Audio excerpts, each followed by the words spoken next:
श्री त्रिपुरसुन्दरी स्तोत्रम्। श्वेतपद्मासनारूढां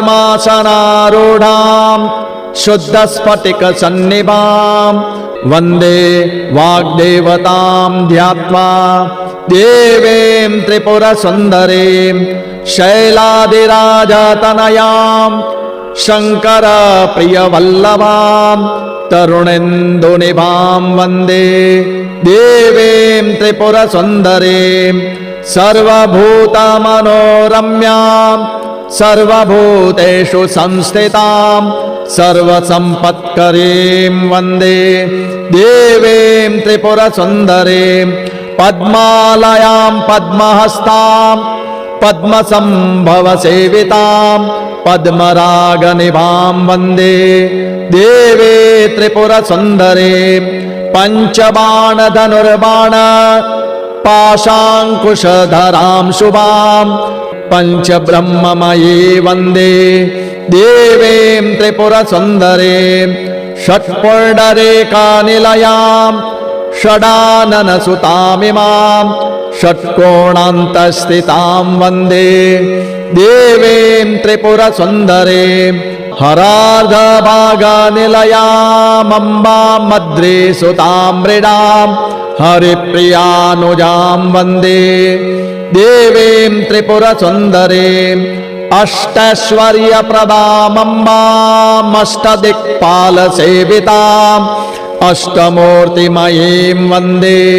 देवीं त्रिपुरसुन्दरीं नवमाणिक्यमकुटां नवनाथसुपूजितां नवयौवनशोभाढ्यां वन्दे त्रिपुरसुन्दरीं काञ्चीवासमनोरम्यां काञ्चीदामविभूषितां काञ्चीपुरीश्वरीं वन्दे देवीं त्रिपुरसुन्दरीं श्वेतपद्मासनारूढां शुद्धस्फटिकसन्निभां वन्दे वाग्देवतां ध्यात्वा देवीं त्रिपुरसुन्दरीं शैलादिराजतनयां शङ्करप्रियवल्लभां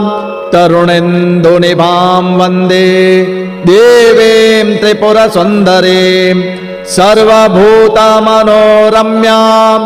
सर्वभूतेषु संस्थितां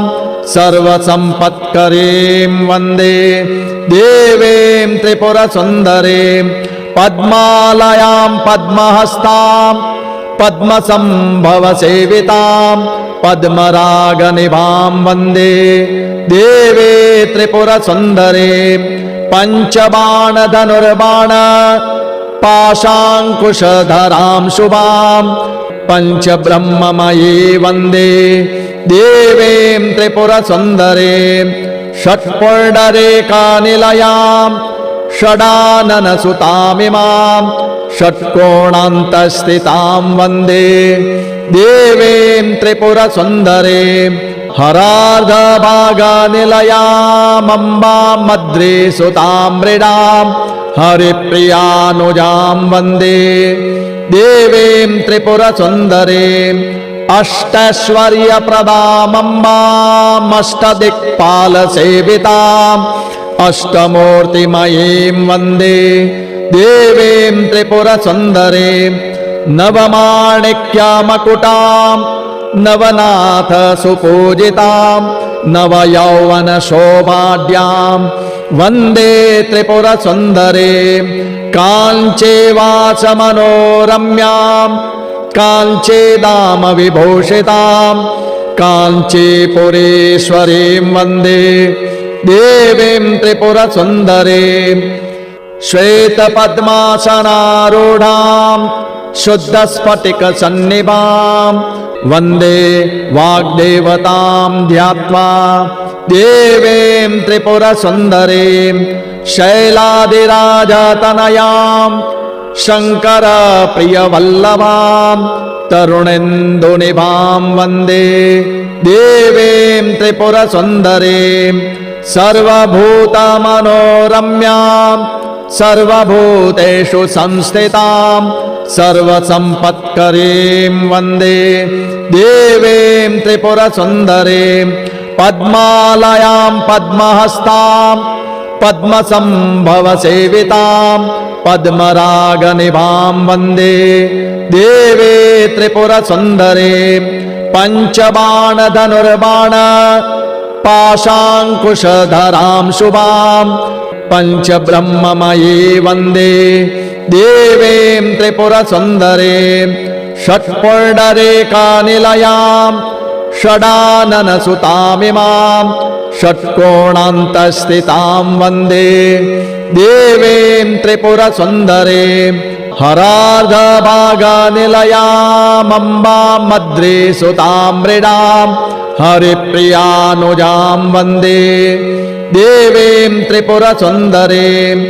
अष्टैश्वर्यप्रदामम्बामष्टदिक्पालसेविताम् अष्टमूर्तिमयीं वन्दे देवीं त्रिपुरसुन्दरे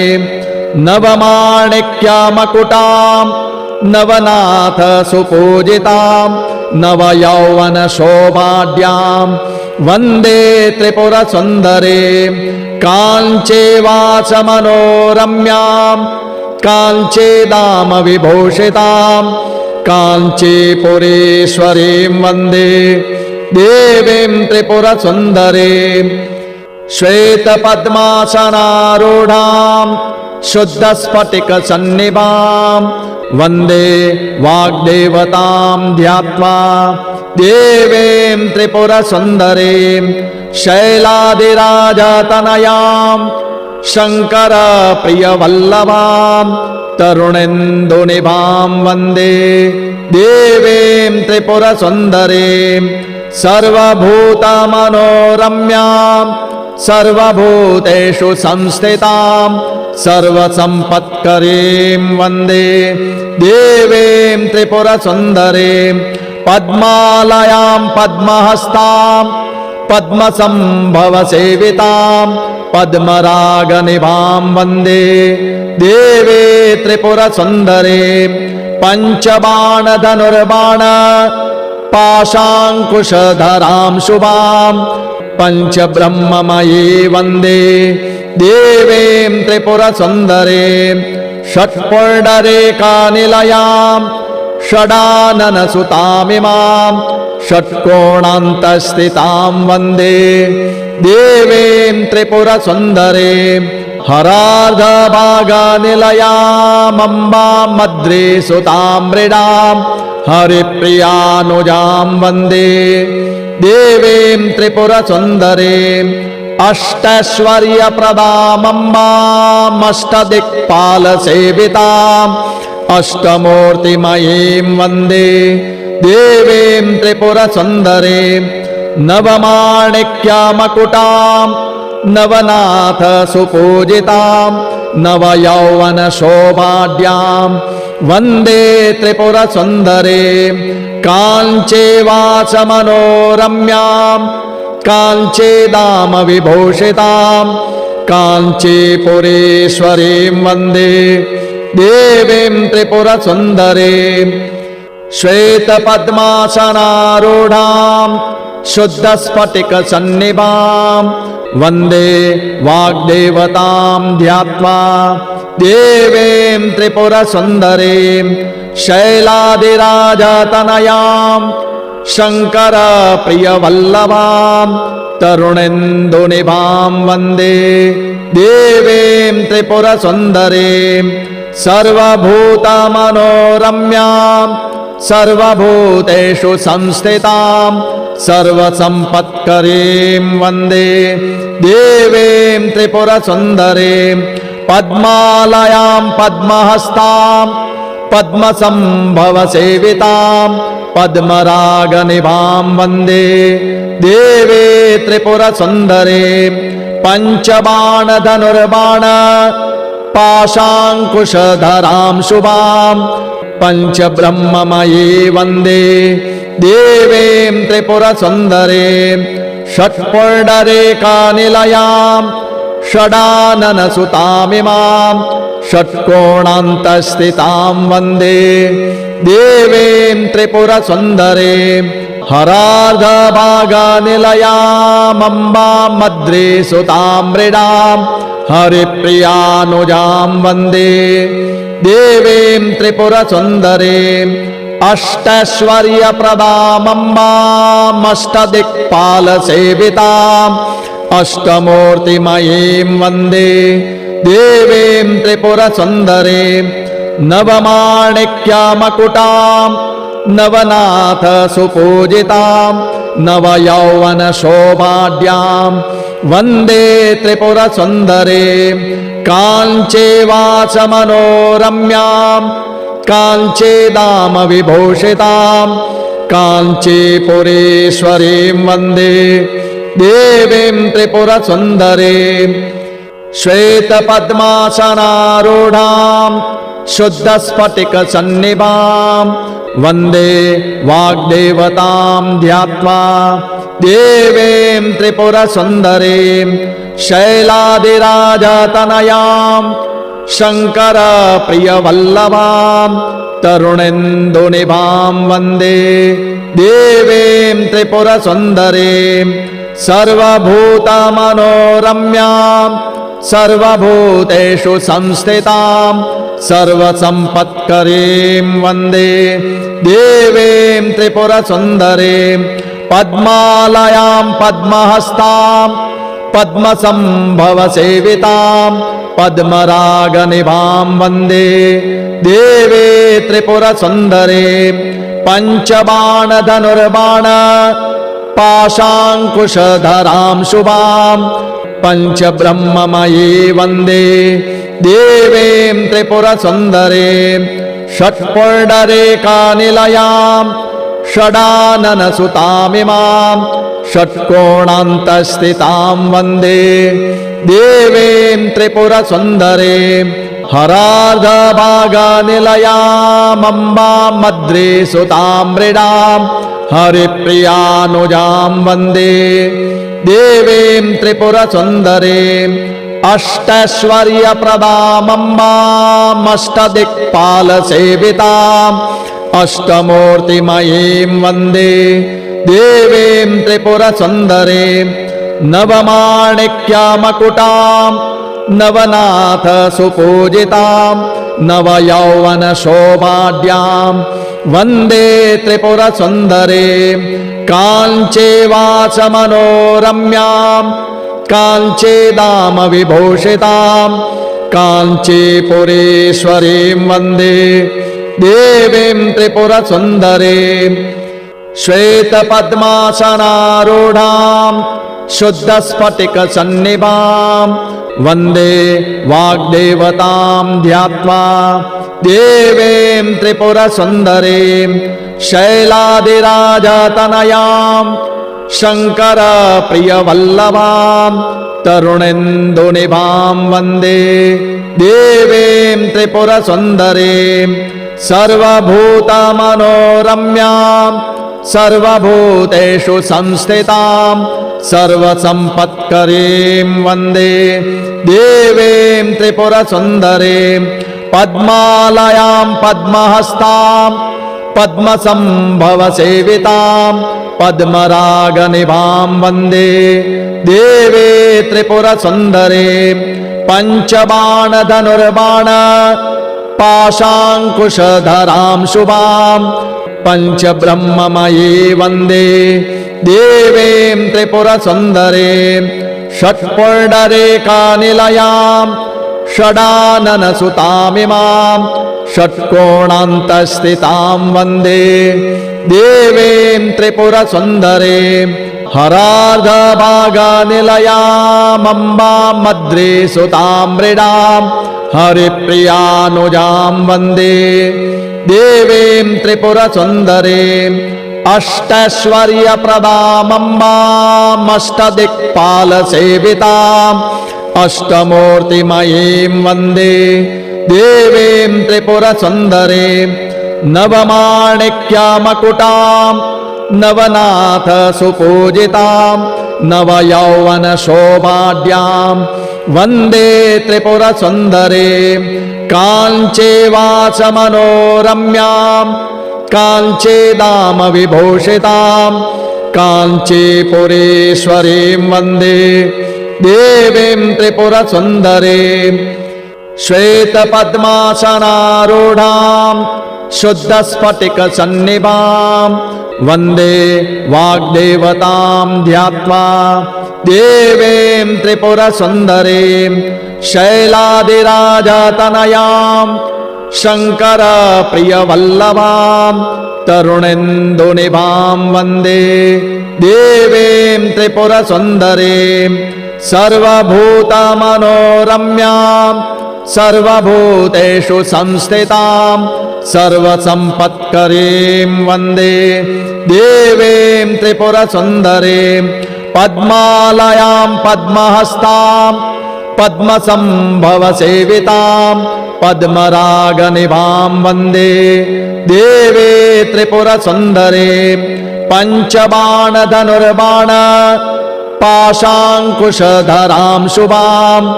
पञ्चब्रह्ममयी वन्दे देवीं त्रिपुरसुन्दरीं षट्पुण्डरीकानिलयां षडाननसुतामिमां षट्कोणान्तस्थितां वन्दे देवीं त्रिपुरसुन्दरीं हरार्धभागनिलयामम्बां मद्रीसुतां मृडां हरिप्रियानुजां वन्दे देवीं त्रिपुरसुन्दरीं अष्टैश्वर्यप्रदामम्बामष्टदिक्पालसेविताम् अष्टमूर्तिमयीं वन्दे देवीं त्रिपुरसुन्दरीं नवमाणिक्यमकुटां नवनाथसुपूजितां नवयौवनशोभाढ्यां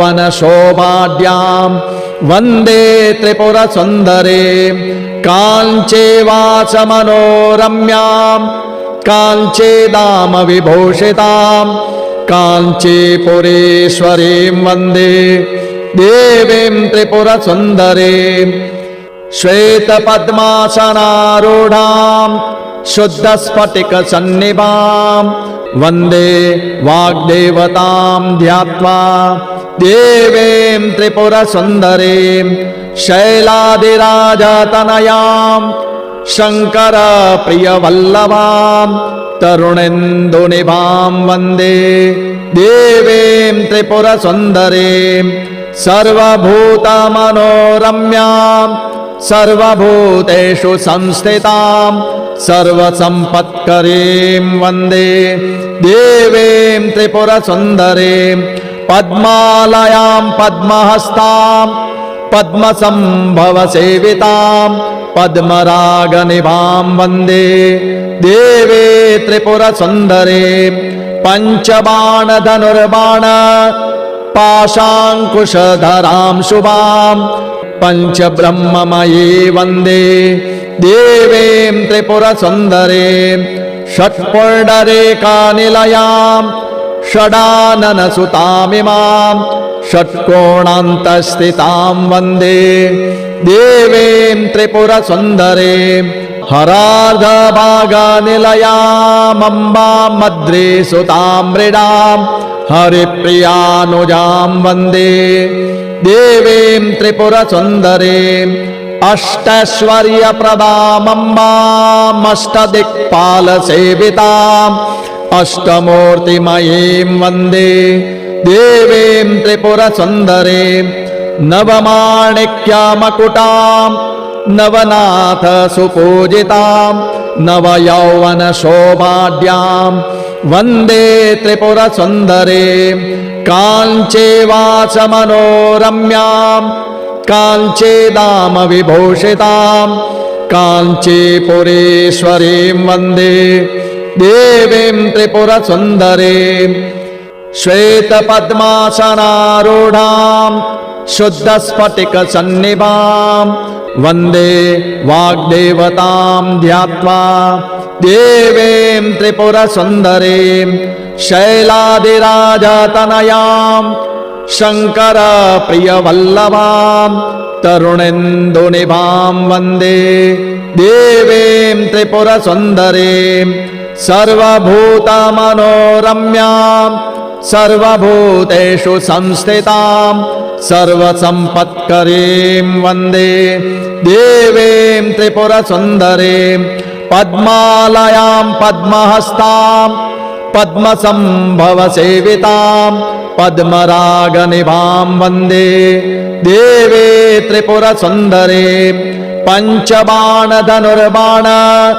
पाशाङ्कुशधरां शुभां पञ्चब्रह्ममयी वन्दे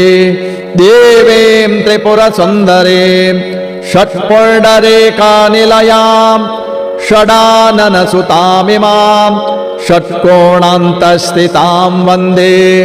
देवीं त्रिपुरसुन्दरीं हरार्धभागनिलयामम्बां मद्रीसुतां मृडां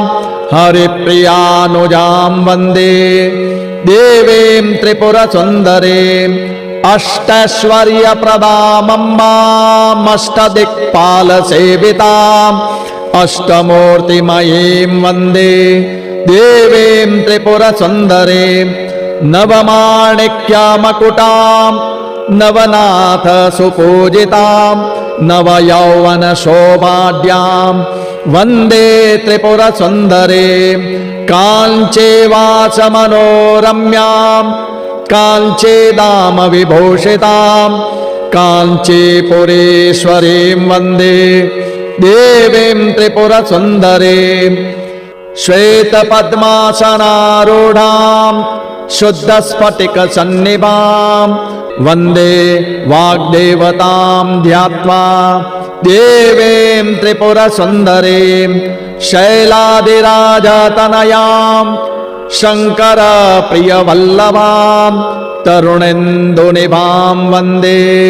देवीं त्रिपुरसुन्दरीं सर्वभूतमनोरम्यां सर्वभूतेषु संस्थितां सर्वसम्पत्करीं वन्दे देवीं त्रिपुरसुन्दरीं पद्मालयां पद्महस्तां पद्मसम्भवसेवितां पद्मरागनिभां वन्दे देवी त्रिपुरसुन्दरीं पञ्चबाणधनुर्बाण पाशाङ्कुशधरां शुभां पञ्चब्रह्ममयी वन्दे देवीं त्रिपुरसुन्दरीं षट्पुण्डरीकानिलयां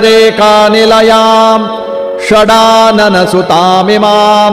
षट्कोणान्तस्थितां वन्दे देवीं त्रिपुरसुन्दरीं हरार्धभागनिलयामम्बां मद्रीसुतां मृडां हरिप्रियानुजां वन्दे देवीं त्रिपुरसुन्दरीं अष्टैश्वर्यप्रदामम्बामष्टदिक्पालसेविताम् अष्टमूर्तिमयीं वन्दे देवीं त्रिपुरसुन्दरीं नवमाणिक्यमकुटां नवनाथसुपूजितां नवयौवनशोभाढ्यां वन्दे त्रिपुरसुन्दरीं काञ्चीवासमनोरम्यां काञ्चीदामविभूषितां काञ्चीपुरीश्वरीं वन्दे देवीं त्रिपुरसुन्दरीं श्वेतपद्मासनारूढां शुद्धस्फटिकसन्निभां वन्दे वाग्देवतां ध्यात्वा देवीं त्रिपुरसुन्दरीं शैलादिराजतनयां शङ्करप्रियवल्लभां तरुणेन्दुनिभां वन्दे देवीं त्रिपुरसुन्दरीं सर्वभूतमनोरम्यां सर्वभूतेषु संस्थितां सर्वसम्पत्करीं वन्दे देवीं त्रिपुरसुन्दरीं पद्मालयां पद्महस्तां पद्मसम्भवसेवितां पद्मरागनिभां वन्दे देवी त्रिपुरसुन्दरीं पञ्चबाणधनुर्बाण पाशाङ्कुशधरां शुभां पञ्चब्रह्ममयी वन्दे देवीं त्रिपुरसुन्दरीं षट्पुण्डरीकानिलयां षडाननसुतामिमां षट्कोणान्तस्थितां वन्दे देवीं त्रिपुरसुन्दरीं हरार्धभागनिलयामम्बां मद्रीसुतां मृडां हरिप्रियानुजां वन्दे देवीं त्रिपुरसुन्दरीम् अष्टैश्वर्यप्रदामम्बामष्टदिक्पालसेविताम् अष्टमूर्तिमयीं वन्दे देवीं त्रिपुरसुन्दरीं नवमाणिक्यमकुटां नवनाथसुपूजितां नवयौवनशोभाढ्यां वन्दे त्रिपुरसुन्दरीं काञ्चीवासमनोरम्यां काञ्चीदामविभूषितां काञ्चीपुरीश्वरीं वन्दे देवीं त्रिपुरसुन्दरीं श्वेतपद्मासनारूढां शुद्धस्फटिकसन्निभां वन्दे वाग्देवतां ध्यात्वा देवीं त्रिपुरसुन्दरीं शैलादिराजतनयां शङ्करप्रियवल्लभां तरुणेन्दुनिभां वन्दे देवीं त्रिपुरसुन्दरीं सर्वभूतमनोरम्यां सर्वभूतेषु संस्थितां सर्वसम्पत्करीं वन्दे देवीं त्रिपुरसुन्दरीं पद्मालयां पद्महस्तां पद्मसम्भवसेवितां पद्मरागनिभां वन्दे देवी त्रिपुरसुन्दरीं पञ्चबाणधनुर्बाण पाशाङ्कुशधरां शुभां पञ्चब्रह्ममयी वन्दे देवीं त्रिपुरसुन्दरीं षट्पुण्डरीकानिलयां षडाननसुतामिमां षट्कोणान्तस्थितां वन्दे देवीं त्रिपुरसुन्दरीं हरार्धभागनिलयामम्बां मद्रीसुतां मृडां हरिप्रियानुजां वन्दे देवीं त्रिपुरसुन्दरीं अष्टैश्वर्यप्रदामम्बामष्टदिक्पालसेविताम् अष्टमूर्तिमयीं वन्दे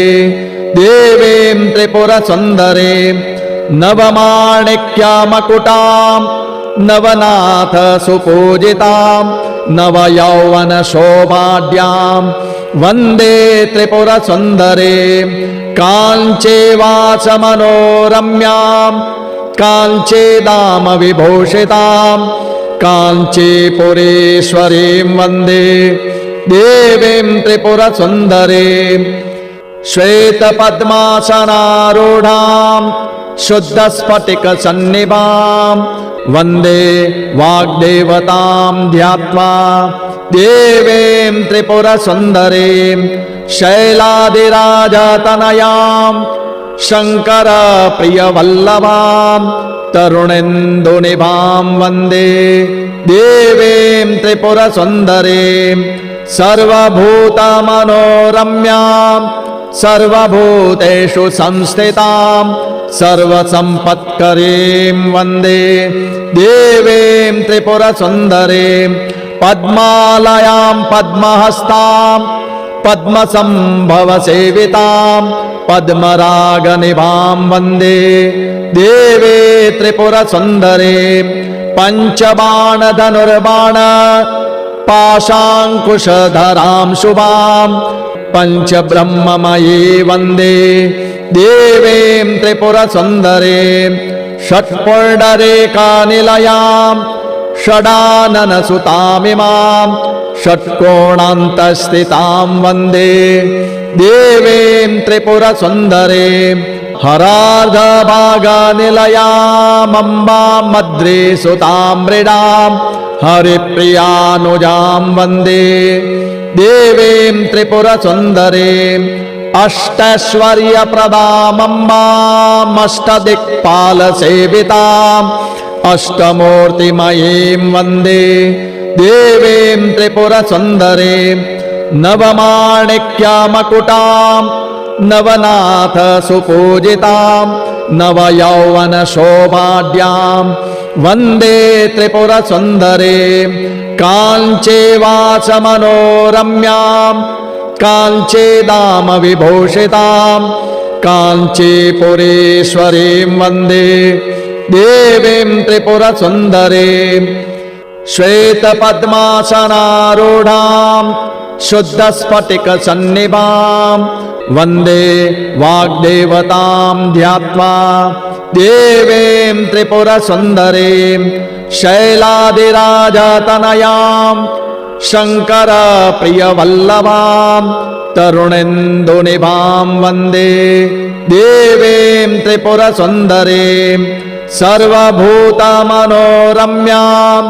सर्वभूतेषु संस्थितां सर्वसम्पत्करीं वन्दे देवीं त्रिपुरसुन्दरीं पद्मालयां पद्महस्तां पद्मसम्भवसेवितां पद्मरागनिभां वन्दे देवी त्रिपुरसुन्दरीं पञ्चबाणधनुर्बाण पाशाङ्कुशधरां शुभां पञ्चब्रह्ममयी वन्दे देवीं त्रिपुरसुन्दरीं षट्पुण्डरीकानिलयां षडाननसुतामिमां षट्कोणान्तस्थितां वन्दे देवीं त्रिपुरसुन्दरीं हरार्धभागनिलयामम्बां मद्रीसुतां मृडां हरिप्रियानुजां वन्दे देवीं त्रिपुरसुन्दरीं अष्टैश्वर्यप्रदामम्बामष्टदिक्पालसेविताम् अष्टमूर्तिमयीं वन्दे देवीं त्रिपुरसुन्दरीं नवमाणिक्यमकुटां नवनाथसुपूजितां नवयौवनशोभाढ्यां वन्दे त्रिपुरसुन्दरीं काञ्चीवासमनोरम्यां काञ्चीदामविभूषितां काञ्चीपुरीश्वरीं वन्दे देवीं त्रिपुरसुन्दरीं